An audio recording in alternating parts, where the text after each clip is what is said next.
مولاي صل وسلم دائما أبدا على حبيبك خير الخلق كلهم. الحمد لله رب العالمين والصلاة والسلام على سيد المرسلين. أما بعد فأعوذ بالله من الشيطان الرجيم. بسم الله الرحمن الرحيم. الصلاة والسلام عليك يا رسول الله وعلى آلك وأصحابك يا حبيب الله. الصلاة والسلام عليك يا نبي الله وعلى آلك وأصحابك يا نور الله. سرکار مدینہ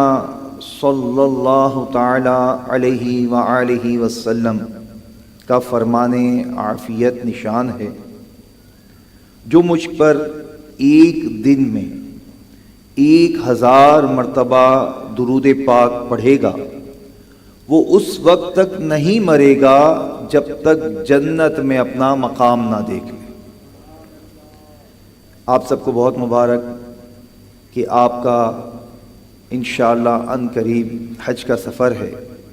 اور پھر آپ انشاءاللہ مدینہ المنورہ حاضری دیں گے۔ پچھلی نشست میں الحمدللہ عمرہ اور حج کا بیان ہوا، اور آج انشاءاللہ مدینہ المنورہ زادہ اللہ شرفا و تعظیما کی حاضری کے متعلق کچھ بیان کیا جائے گا۔ جب آپ سفر پر جاتے ہیں تو جس مقام پر جانا ہوتا ہے اس کے بارے میں کچھ معلومات حاصل کرتے ہیں، اور چونکہ آج خاص سفر مدینہ سے متعلق گائیڈ لائن ہوگی انشاءاللہ، تو یہ وہ مبارک سفر ہے، یہ وہ مبارک جگہ ہے کہ کائنات میں افضل ترین جگہ یہی ہے کہ جہاں میرے آقا صلی اللہ تعالی علیہ وسلم آرام فرمائے۔ جب بھی تذکرہ ہوتا ہے نا مدینہ المنورہ کا، تو عاشقان رسول کے دل جو ہے وہ خوشی سے جھوم جاتے ہیں۔ جب کسی سے کہا جاتا ہے کہ آپ کا مدینے کا سفر ہے، چلیں اب گاڑی آئی ہے ہمیں مدینے لے جائے گی، تو اس کی کیفیات تبدیل ہونا شروع ہو جاتی ہیں، گویا کہ وہ اس مقدس مقام کی طرف چلنے والا ہے کہ ان قریب دربار رسالت میں وہ حاضری دے گا۔ دنیا میں جتنی زبانیں ہیں، سب سے زیادہ جو تذکرہ اور تعریف اور قصیدے بیان کیے گئے وہ مدینہ المنورہ کے بارے میں کیے گئے۔ دنیا کا کوئی شہر ایسا نہیں ہے جس کے علماء نے 100 سے زیادہ نام پکارے ہوں۔ آپ غور تو کیجئے کہ آپ کس سرزمین کی طرف جا رہے ہیں۔ اس سرزمین کی طرف جا رہے ہیں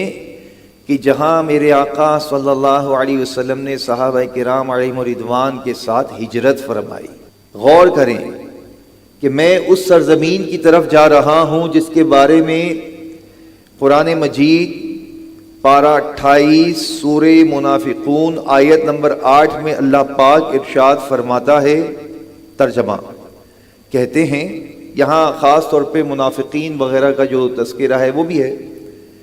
ہم مدینے پھر کر گئے تو ضرور جو بڑی عزت والا ہے وہ اس میں سے نکال دے گا اسے جو نہایت ذلت والا ہے،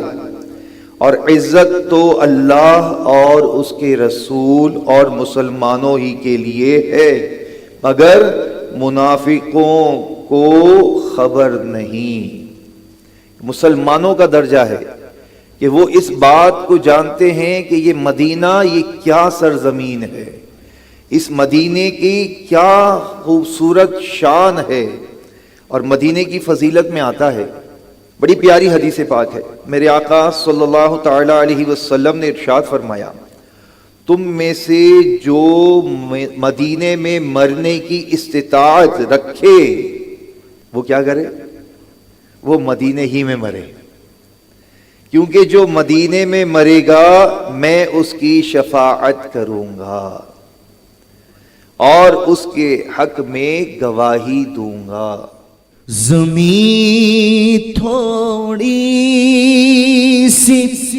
دے دے بغیر مد پر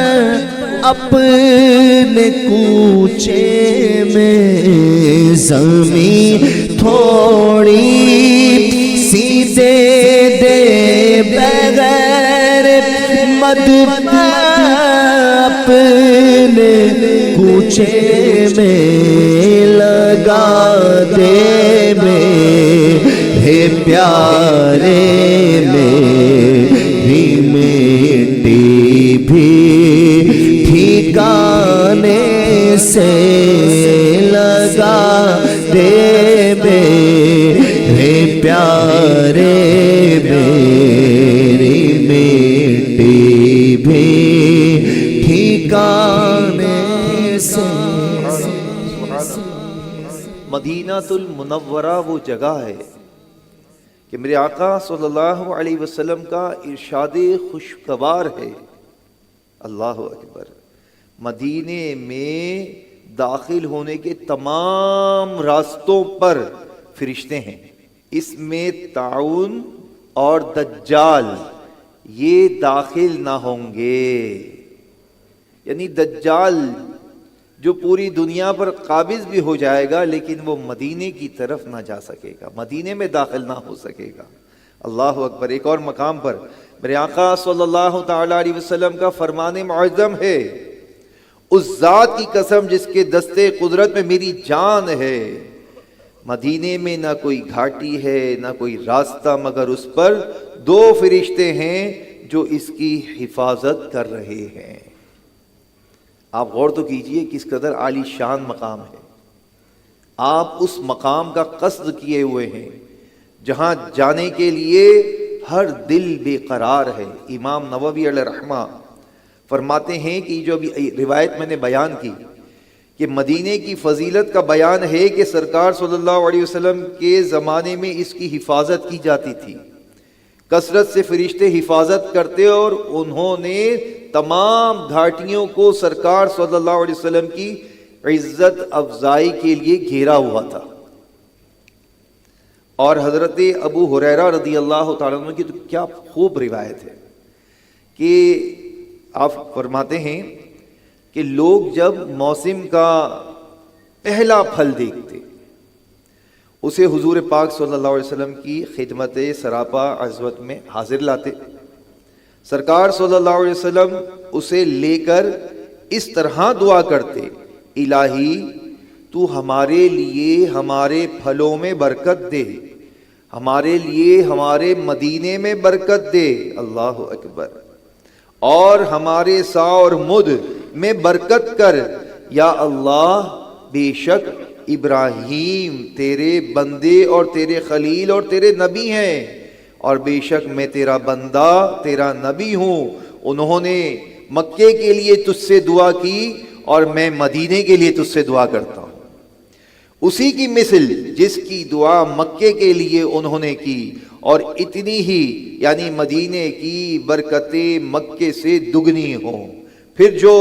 چھوٹا بچہ سامنے آتا آپ وہ پھل اس کو عنایت فرما دیتے، سبحان اللہ سبحان اللہ۔ ہاتھ اٹھا کر ایک ٹکڑا اے کریم، ہے سخی کے مال میں حقدار ہم۔ واقعی میں میرے میٹھے اسلامی بھائیوں، لوگ جو ہیں وہ مختلف پلیسز پہ جانے کی خواہش کرتے ہیں، کوئی لندن و پیرس کے سپنے دیکھ رہا ہے، اور عاشق ہے جو جھومتا مدینے کو جا رہا ہے، سبحان اللہ۔ رسول اللہ صلی اللہ علیہ وسلم کا ایک اور فرمان دل پذیر ہے، سبحان اللہ، مجھے ایک ایسی بستی کی طرف ہجرت کا حکم ہوا جو تمام بستیوں کو کھا جائے گی، یعنی سب پر غالب آ جائے گی، لوگ اسے یثرب کہتے ہیں اور وہ مدینہ ہے۔ یہ بستی لوگوں کو اس طرح پاک اور صاف کرے گی جیسے بٹی لوہے کے میل کو صاف کر دیتی ہے، یعنی کتنی مبارک سرزمین پر جانے کا وقت قریب آ رہا ہے۔ میرے میٹھے اور پیارے اسلامی بھائیوں، انسان کے ساتھ مشکلات بھی آتی ہیں، تکلیفیں بھی آتی ہیں، پریشانیاں بھی آتی ہیں، اور حج کا سفر جو ہے یہ تو ہے ہی مشکلات کا سفر، ہے ہی آزمائشوں کا سفر۔ یہاں تو آپ نے باقاعدہ مشقت کرنی ہے، اپنے وقت کو عبادت میں گزارنا ہے، صرف 2 چادروں میں، قیامت کا منظر ہوتا ہے عرفات میں، یعنی تن پر صرف 2 چادریں، اور قیامت کے دن وہ بھی نہ ہوں گی، انسان کے جسم پر کچھ بھی نہ ہوگا، لیکن یہاں ایک منظر پیش ہو رہا ہے۔ اور یہاں جب مدینے میں بندہ آتا ہے تو یہاں اگر کسی قسم کی تکلیف آتی ہے تو وہ سنیں ان کے لیے کیا بشارت ہے۔ میرے آقا صلی اللہ علیہ وسلم نے فرمایا، میرا کوئی امتی مدینے کی تکلیف اور سختی پر صبر نہ کرے گا مگر میں قیامت کے دن اس کا شفیع اور گواہ ہوں گا۔ یعنی مفسر شہیر حکیم الامت مفتی احمد یار خان اس حدیث پاک کے تحت لکھتے ہیں، شفاعت خصوصی حق یہ ہے کہ یہ وعدہ ساری امت کے لیے ہے کہ مدینے میں مرنے والے حضور صلی اللہ علیہ وسلم کی اس شفاعت کے مستحق ہیں۔ اور وہ کیا خوب کہا ہے نا کہ طیبہ میں مر کے ٹھنڈے چلے جاؤ آنکھیں بند۔ طیبہ میں مر کے ٹھنڈے چلے جاؤ آنکھیں بند، طیبہ میں مر کے ٹھنڈے چلے جاؤ آنکھیں پر، سیدھی سڑک یہ شہر شفاعت اگر کی ہے، سیدھی سڑک یہ شہر شفاعت اگر کی ہے۔ مدینہ المنورہ، اس کے اتنے فضائل کتابوں میں آئے ہیں، ان میں سے چند میں آپ کے سامنے اس کی خصوصیات جو ہے وہ پیش کرتا ہوں۔ روئے زمین میں کوئی ایسا شہر نہیں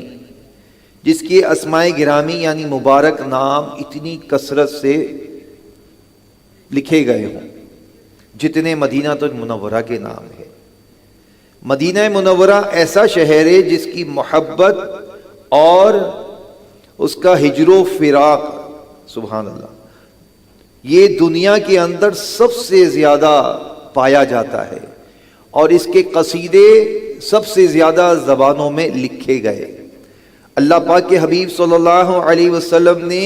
اس کی طرف ہجرت کی اور یہیں قیام پذیر ہوئے۔ اللہ پاک نے اس کا نام طابہ رکھا۔ سرکار صلی اللہ علیہ وسلم جب سفر سے واپسی تشریف لاتے تو اپنی سواری کو شوق مدینہ کے سبب تیز کر دیا کرتے تھے، سبحان اللہ۔ مدینہ منورہ میں آپ صلی اللہ علیہ وسلم کا قلب مبارک سکون پاتا، یہاں کا گرد و غبار